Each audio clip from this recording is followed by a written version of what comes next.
welcome to Elisabeth Hogarth Designs.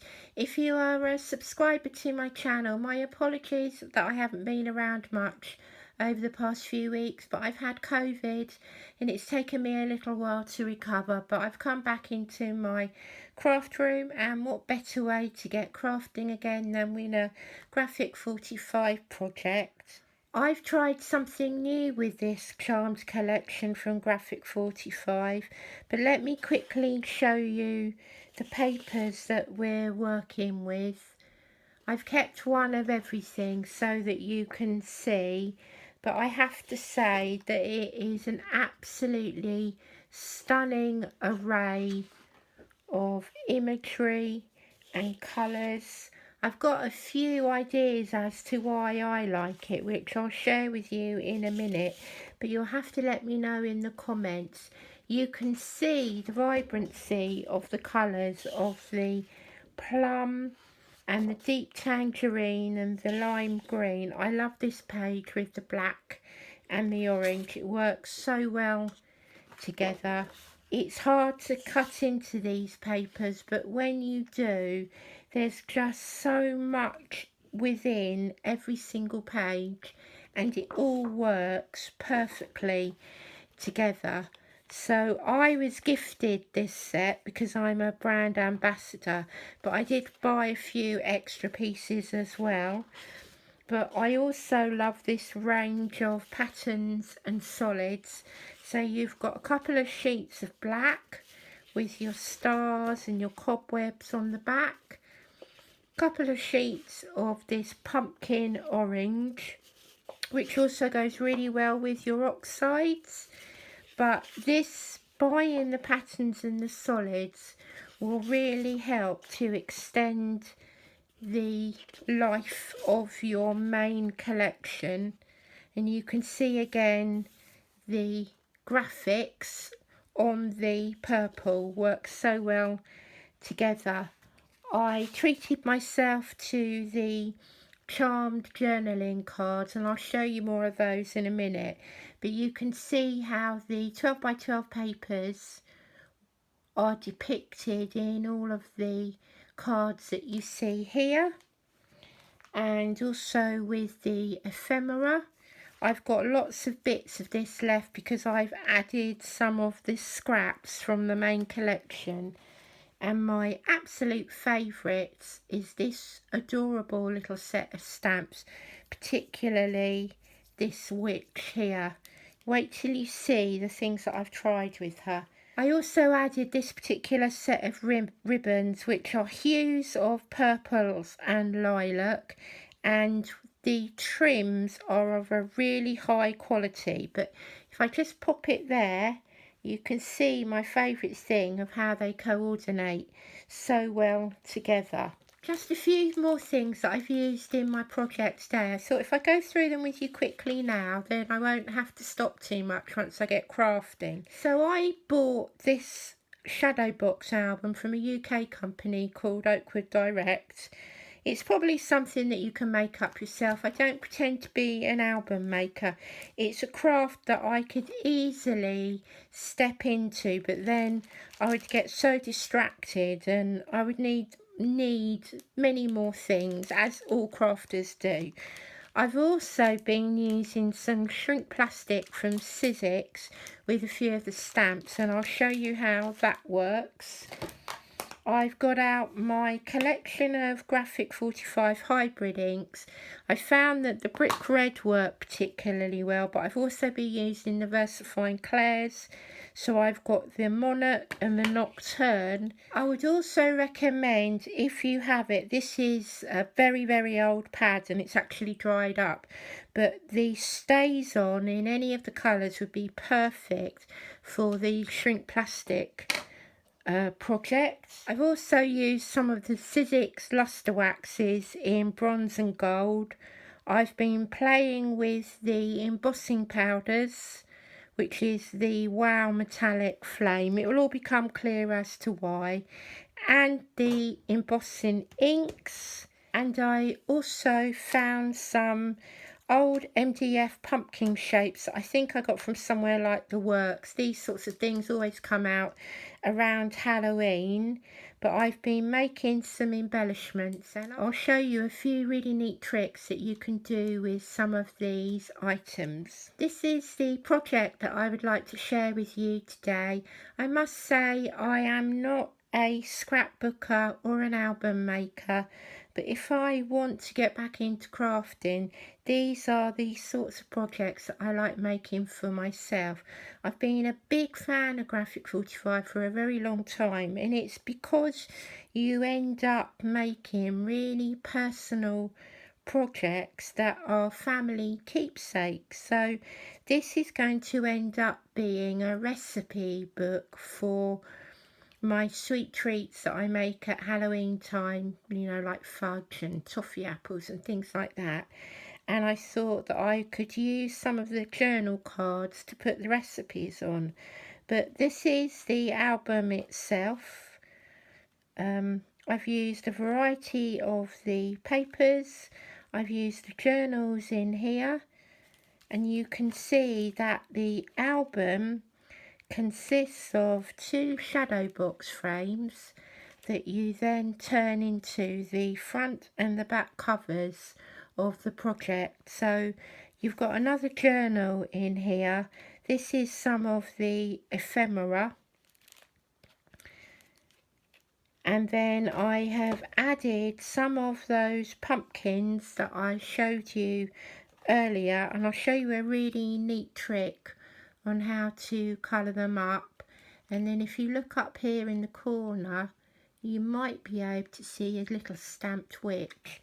I love the imagery of this lady, and it reminded me of something from childhood, and I couldn't really put my finger on it.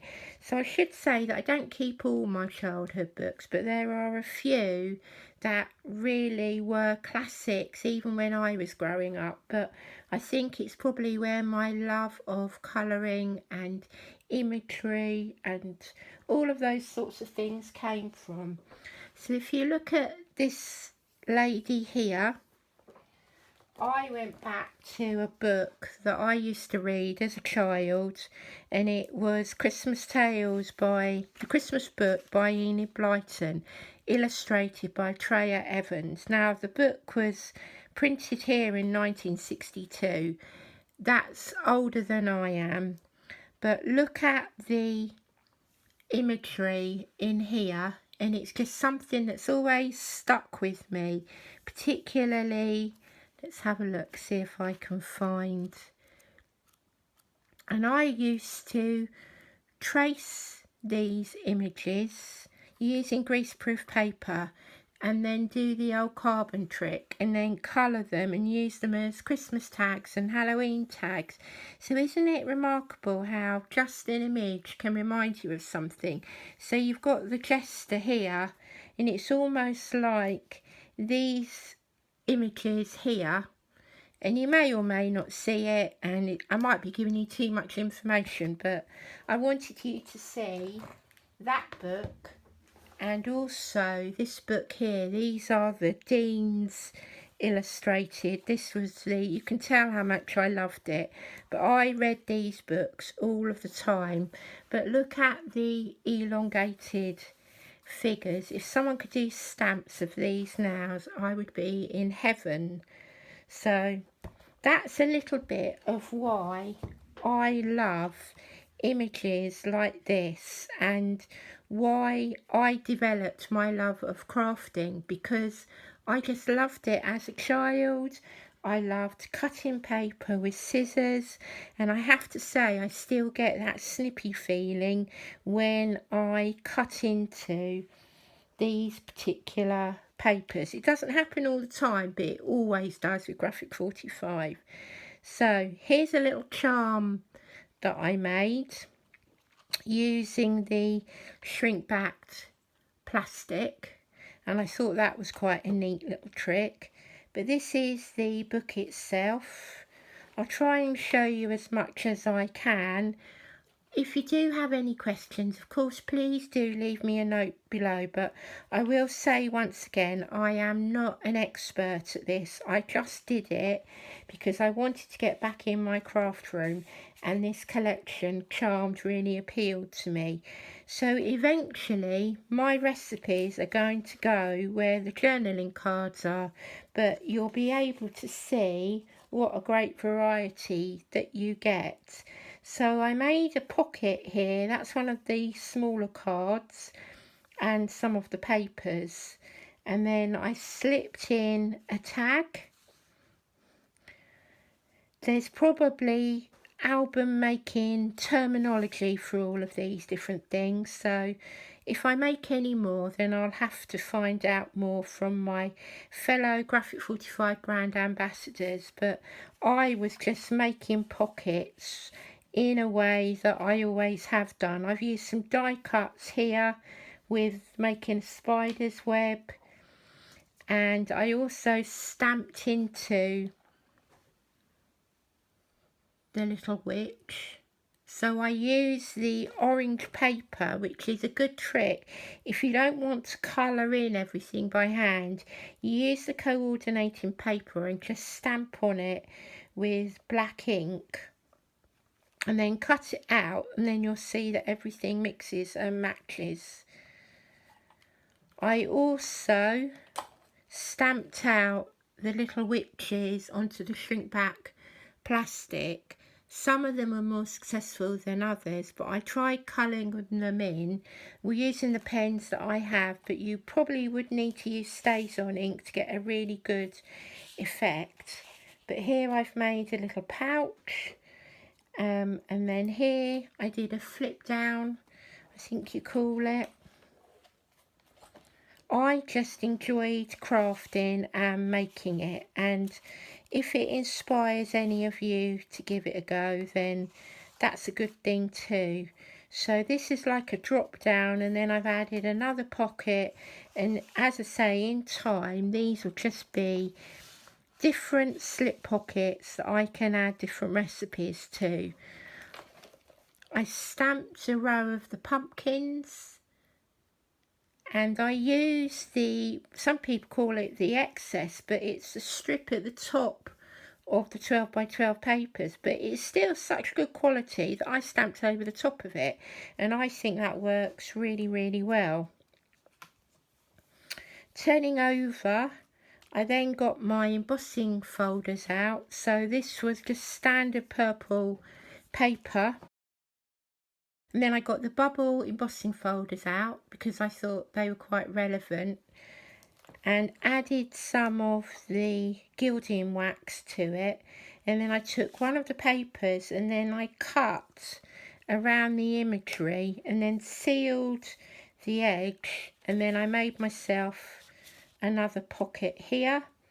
I've got a stamped witch again just sitting in the corner, and then I use the same papers, cut it away again rather than just leaving that straight edge, to make another pocket over here.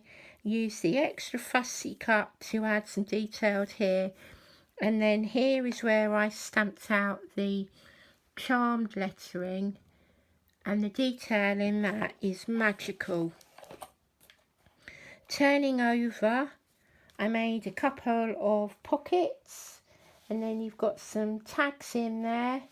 I've just got some pull-ups using the stickers, and you can see just that back and front how well everything coordinates together.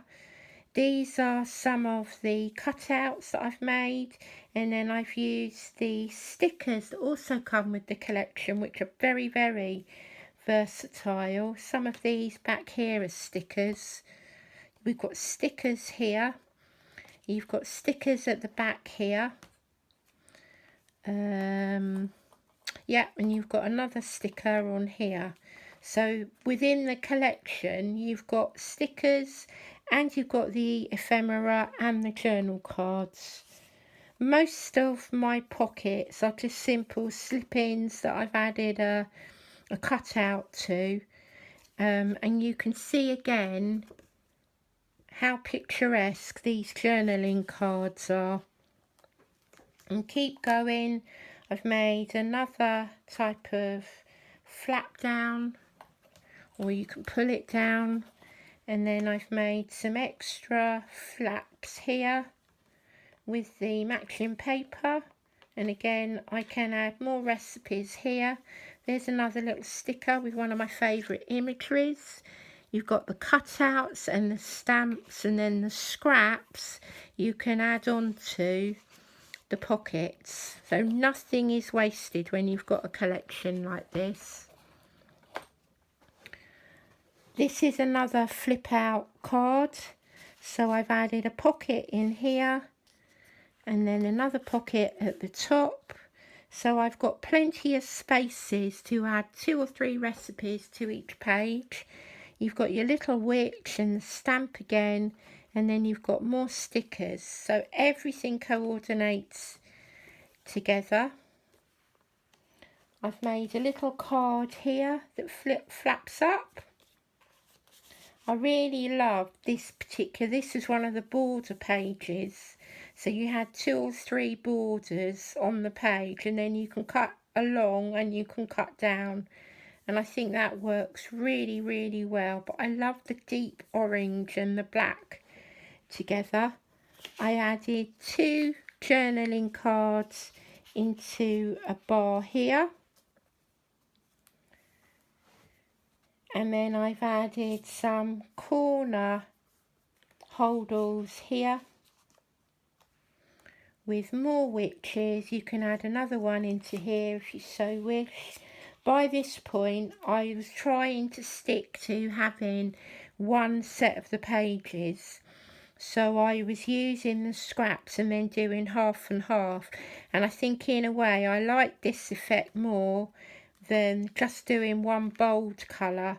And if I was really brave at the beginning, I certainly would have made all of these pages with the pattern paper, because it certainly makes a difference.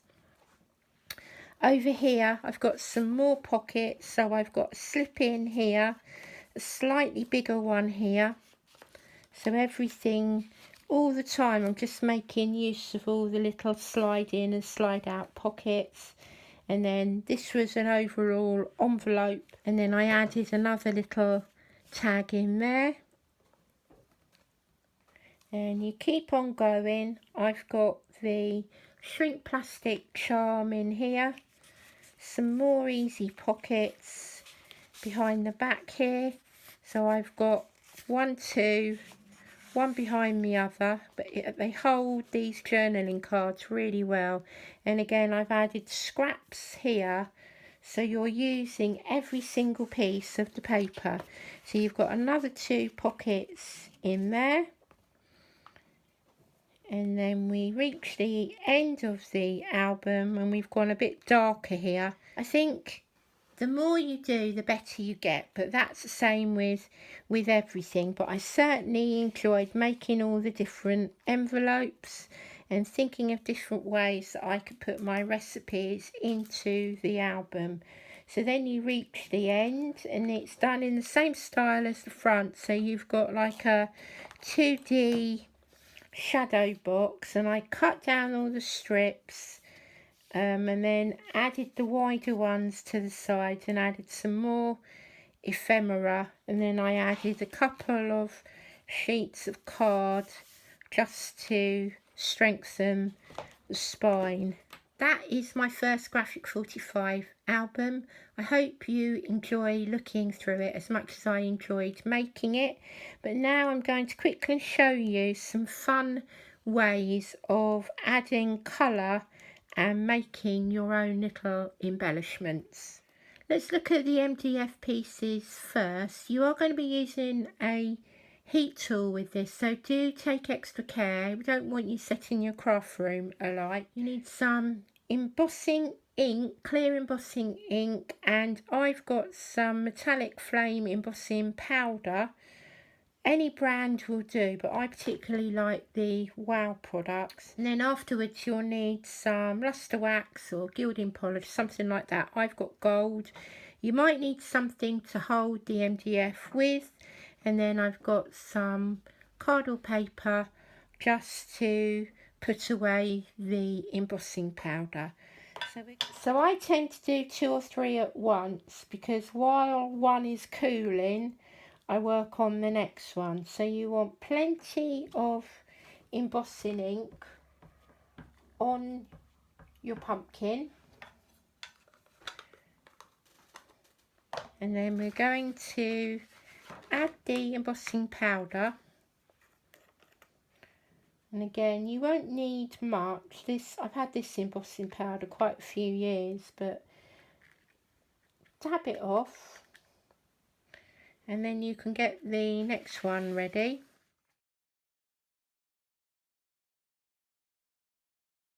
And you want to put your ink away and your powder, but you need to keep the powder close by because you're going to be using it again in a moment.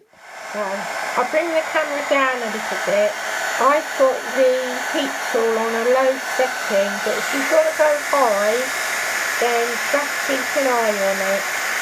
And you'll see, by moving the heat tool, it begins to catch.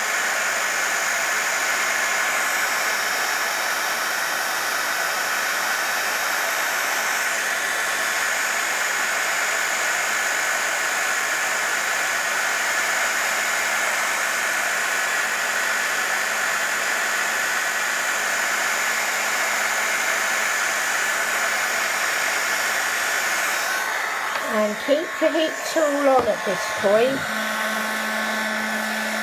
but bring back your paper and then come back in and add some more embossing powder. But then move on to the next one. The smaller ones go really quickly. So again, while it's hot,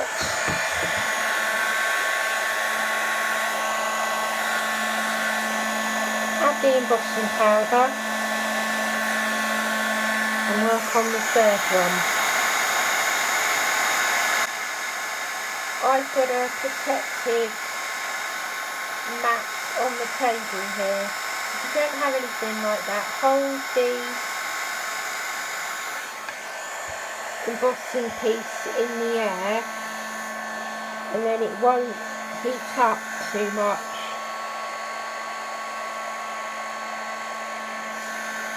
So now we're going to tip the embossing powder away again.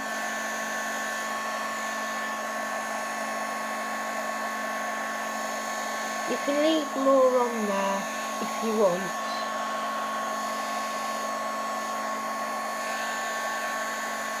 And then we're going to go and repeat the process again.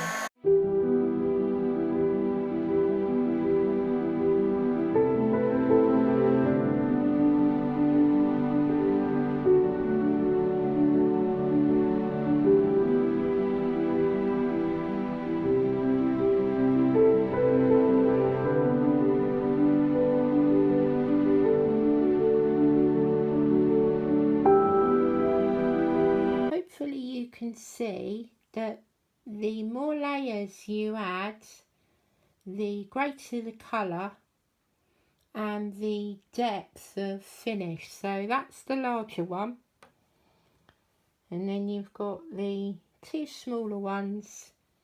Again, they shimmer perfectly, so that is like a burnt orange, which is perfect for your pumpkins.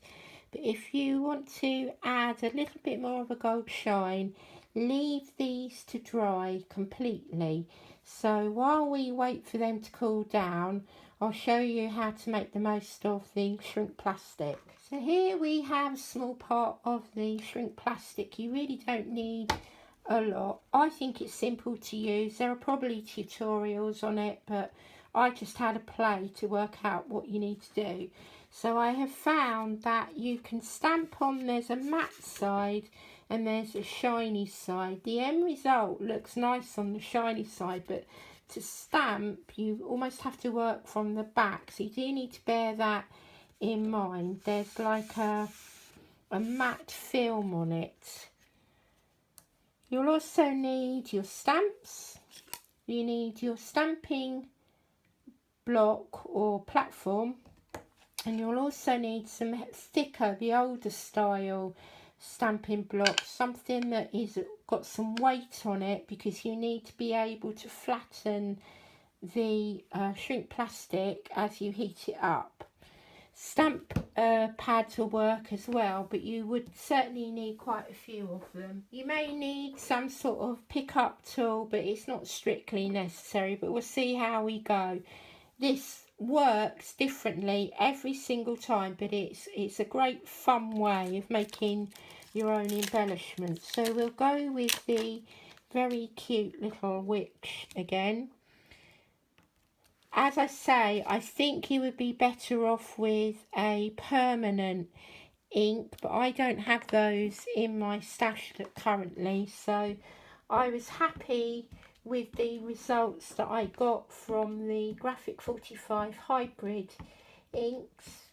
You might get a little smudge, but when they shrink down, it really doesn't matter. So we're stamping on the matte side, because that gives you more chance of the image staying where it is.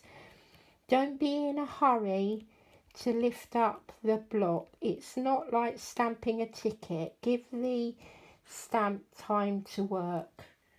So there we've got the brick red version, and then we'll do another one in this purple, because it really does work so well. So that's your VersaFine Clair Monarch ink. And again, just layer it onto the shrink plastic. It might smudge a little because I'm not using the exact products, but I wanted you to see that it can work with the items that we're used to working. You're going to need something to protect your area again, because you're going to be using the heat tool.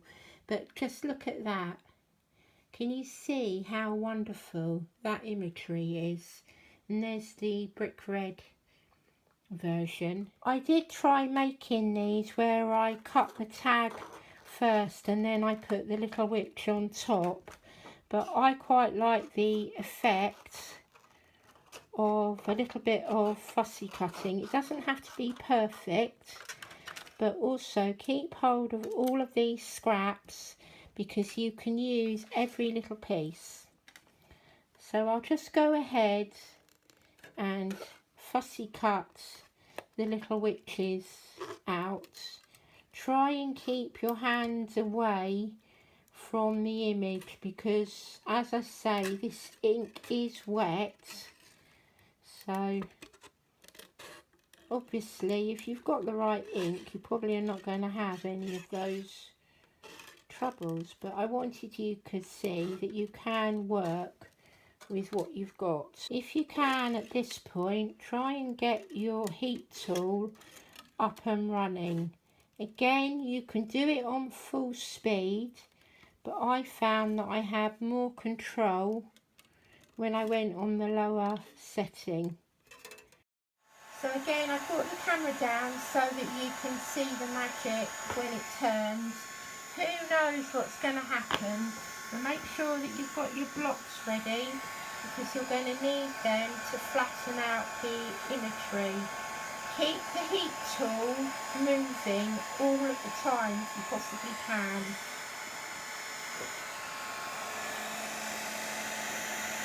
So I'm not that close, I'm about 10 centimetres away from the shrink plastic, but you'll see it begin to turn. And amazingly, it stays in place. It's a bit like one of those flapping flitches that we used to have in the Christmas crackers. So then you might want to take your tool and just turn it the other way, and then you'll see the shine, and then it won't won't go any further. So you can see how much it shrunk. So we'll put the block on her and then we'll work on this one.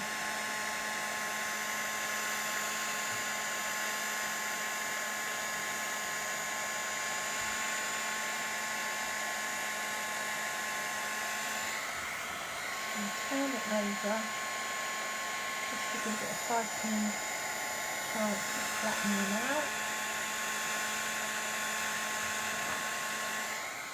And then we'll put our block on.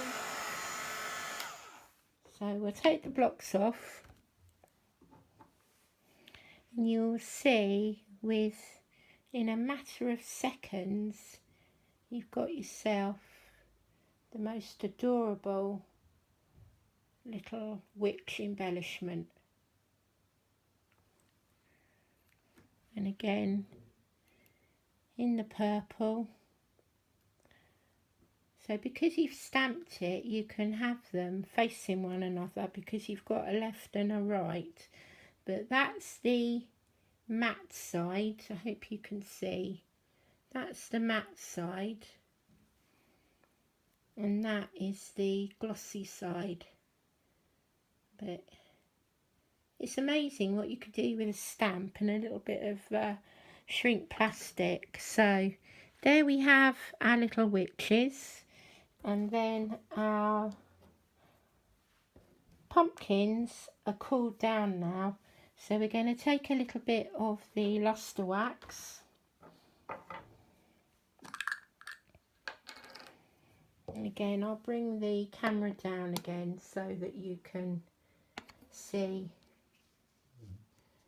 Apologies for the glare over here, but I'm working in my new craft room now, so I need an overhead light, but hopefully you'll get a good enough picture. So I've dabbed, even that is too much on my finger, so let's just dab a bit onto the mat. We'll wipe it off afterwards, and then you can just stroke the top of your pumpkin.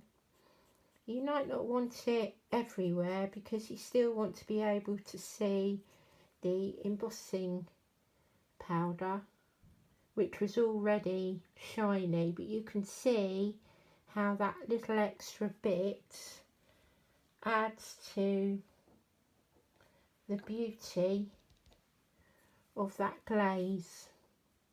It's a really neat way of making your own little pumpkin embellishments, as you saw on the front of my album. But I really like the texture of these. I mean, you could take it further, you can add gold to the sides here, but I think I've given you a pretty neat trick there, so you can see how to do them for yourselves. Here's the album again, so now you can see how I made the pumpkins that I added here and the tiny little witches that I added throughout the project. And these are a great way to get back into your crafting. If you don't want to make an entire project, if you work on the embellishment, then when you do come to feel like making something like I did, then you've got everything to hand. There you go, there's my first Graphic 45 album shared on YouTube. As I say, there are many talented album makers and scrapbookers. I just enjoyed sharing my love of the papers and how to work with some of the embellishments for the inside. I'll get cracking with the recipe book. Please let me know in the comments below what you think of the project and these embellishment ideas. Let me know how you get on, and please do share your projects on the official Graphic 45 Facebook group and tag me in them so I can see how you're getting on. Now that I've finished the album, I'll probably move on to making some of the Harlequin paper style cards, which remind me of that Enid Blyton book from from my childhood, and I will do my best to share some more ideas with you very soon. Don't forget to subscribe to my channel and follow me across social media at Elisabeth Hogarth Designs, and I look forward to welcoming you back soon. Bye bye for now.